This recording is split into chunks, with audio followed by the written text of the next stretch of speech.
This past weekend, Greater Seattle got yet another extension to their Link light rail, with Sound Transit opening up 3 new stations and 7.8 miles of track, bringing one-line trains down to the city of Federal Way. This extension is currently hoped to add up to 23,000 daily boardings to the one-line's already strong 78,000 in 2024. I've always been a fan of Seattle and its transit, and apparently you guys are too. So I had to make the trip up to attend the opening day. But is there anything useful near these stations? Can I get a nice warm Sound Transit hat, now that I don't have much hair? And what's the end goal of bringing the light rail this far from Seattle? The only way to find out is to go for a ride. The one line travels from Linwood in the north through downtown Seattle to SeaTac Airport, and up until last week, it terminated at Angle Lake. The new $2.5 billion Federal Way extension, part of the Sound Transit 3 funding package approved by voters in 2016, takes the line further south, serving Kent Des Moines, Star Lake, and Federal Way Downtown Station on an extension longer than the entirety of the Norfolk Tide we looked at last week. Even though it's opening day, I don't make it to Federal Way Downtown Station in time for the inaugural northbound train. Instead, Calcadon and I have spent the morning riding the Amtrak Cascades from Seattle down to Tacoma, riding the Tacoma streetcar, and having breakfast with a friend. Said friend graciously drives us the 11 or so miles from Tacoma Dome Station to Federal Way Downtown Station, which the GPS says is closed, probably because the light rail platforms opened to the public less than half an hour ago. I'm immediately struck by the elevated station's environment of big box stores and parking lots. All right, we have made it to Federal Way, the first of the 3 new stations here on Link Light Rail. Calcadon has her Mexican food, so she is happy. All right, I just had Mexican food, so I'm alive. My eyeballs have been defrosted, you know what I mean? My energy's back. Now, Sound Transit has pulled out all the stops for this opening, with merch and food tents, and even a cookie decorating station. The biggest attraction, though, is the poster stamping. So they gave me this poster, which has a little thing on the top where you can get 3 stamps for the 3 new stations and then come back here for a hat. You can win a hat by getting stamps. You never wear a hat, Kim. Well, I did just shave most of my hair and my head is really cold, so... By accident? Yeah, apparently a #1 cut at Supercuts is a bit longer than a #1 cut at my local barbershop. Caleb didn't do his research. Calcadon, what is your favorite thing about this station? There's a Mexican restaurant right there. Are you saying you like that lamp? You want it for our house? Yes. You might see me carry this to New England. By the station entrance, I get my first of 3 stamps. It's also here that we can see the station's 13-stand bus area, which opened in May, serving 16 routes on Pierce Transit, King County Metro, and Sound Transit.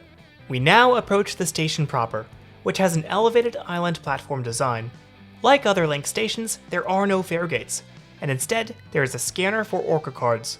An escalator takes us up to the jam-packed platform. Then a train full of people packed in like sardines arrives, and a lot of packed sardine jam ensues, as 2 whole crowds swarm onto and off of the train. We decide to take the next one. Federal Way has a population of just over 100,000 people, and it owes its unusual name to US Route 99, a formerly federally designated highway from Seattle to Tacoma. Federal Way Downtown Station has a 1,500 space parking garage, and it's located near multiple parks and the city's Performing Arts Center, as well as numerous big box stores and restaurants. Federal Way also has plans to construct TOD around the station, including low-income housing. Soon another train arrives, and we step on board. So I'm here with Colby. Do I just say hi? Is this your first time on this, or have you ridden it already? I've ridden a Link before. This is, I've been on the extension like an hour ago. So I've been here since I caught the 2nd train. A lot of the run up to Star Lake is elevated. It honestly reminds me a lot of the Linwood extension on the other end of the line, with I-5 on the east side of the train and a mix of sound walls and single-family homes on the west. This route has received criticism from local urbanists, who feel it would have been more useful running along the developed Route 99 corridor instead. Per the Seattle Times, you can catch Mount Rainier out the window here on clear days, but nothing is appearing today. Then we're pulling into Star Lake, the only station on the extension to use side platforms. It's also on an elevated embankment. One-line trains are now serving Federal Way. Learn more at soundtransit.org/southcaitlin. The Star Lake Station art, made of ceramic frit glass panels, celebrates the region's agricultural heritage. What do you think these are? Are these like fruits or are they like bacteria? I don't know. Maybe fruitish bacteria. And as is tradition on Classy Wheel, when there is a new extension to the Link Light Rail, here is my Uncle John. Hi guys. And he just missed us at Federal Way, but what did you think of Federal Way Station retroactively? I ran across the street to charge my cell phone and back, so it looked great. I didn't really explore it yet. So. It is worth noting on the map we have a station here coming soon, and then the 1 and 2 line connection bridge coming soon as well, the first commercially operating floating railroad bridge ever. A flight of stairs takes us down to an underpass, featuring more art, this time inspired by microscopic pollen particles. Outside, a drum troupe is keeping things lively. This station is in Kent, home to 136,000 people. It features a 1,100 space parking garage and sidewalks to nearby apartment complexes. But Star Lake Station is definitely the weakest performer of the 3 new stations when it comes to transit-oriented development. The Seattle Times describes it as an unabashed park and ride stop. There you go. Have fun on the train today. Thank you. The station also features a secret back entrance, with a gentle ramp up to the north of the platform. So what do you guys think of Star Lake Station? Looks great. It's the first time I've ever been in this particular area, so it was kind of nice. A benefit of riding the light rail today. The music was really good. That's really nice, just seeing people dance and have a great time.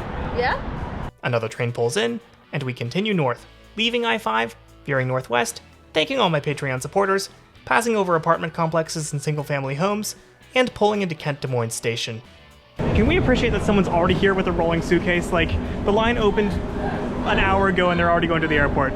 We wait. The train doesn't depart. Instead, security is called up to the front of the train.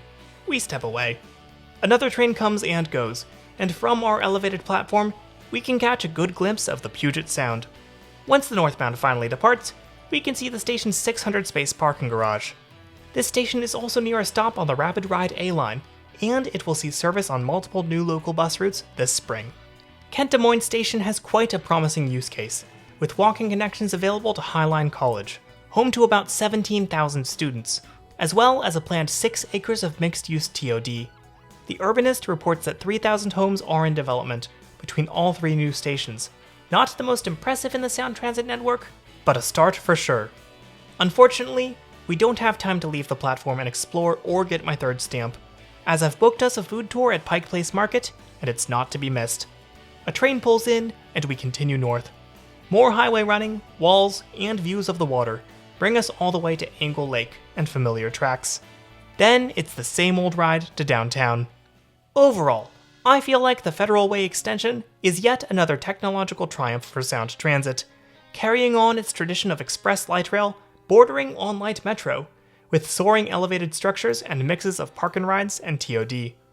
For the people who live in Kent and Federal Way, these new stations will make it easier to lead a car-light lifestyle, one where the private automobile may still be necessary or preferred for some trips, but not as many that involve I-5, downtown Seattle, or the airport. That means you have the flexibility of a car in the suburbs without the highway traffic, pollution, and safety hazards of longer daily trips. Our tour guide at Pike Place Market, who normally drives to work, mentioned he had driven to one of the new stations today to come into work, just to check it out, and perhaps he'll be doing that more in the future. Now, whether this mix of transit-oriented development and car-friendly development is the best thing for Greater Seattle is a matter of debate. But personally, I don't think it's the worst thing. Of course, despite turning the 1 line into the nation's 2nd longest light rail at 41 total miles, and don't worry, the longest is coming later this month, the Federal Way extension is not the end of Link Light Rail. From Federal Way Downtown Station, we can see tracks curving away to the south, headed for another, much bigger downtown, Tacoma. Schedules can change a lot in the world of transit projects, but if all goes well, in 2035, the trip I took on the Cascades this morning will be doable on light rail, with the 1 line traveling all the way from Tacoma to downtown Seattle and beyond, linking the T-Line streetcar with the rest of the Sound Transit light rail network. Maybe I'll bring my kids to that opening. With 2 downtowns and all kinds of communities in between, the 1 line will continue to be a transit powerhouse for decades to come. I just wish I had something to wear to celebrate it. At least until my hair grows back.